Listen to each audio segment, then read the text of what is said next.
In the heart of the frozen night, there was a lantern that burned without flame. She carried it through the endless maze, where darkness had forgotten to breathe. Each step she took awakened old ghosts, drawn to the light that could not burn them. She wondered if each lantern carried a soul, waiting for someone to remember their name.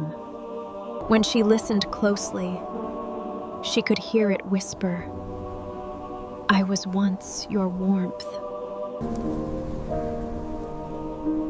The light inside was no fire, it was memory itself. With each step, the maze brightened, not with flame, but with remembrance. We are but echoes in the winter's breath, drawn forward by a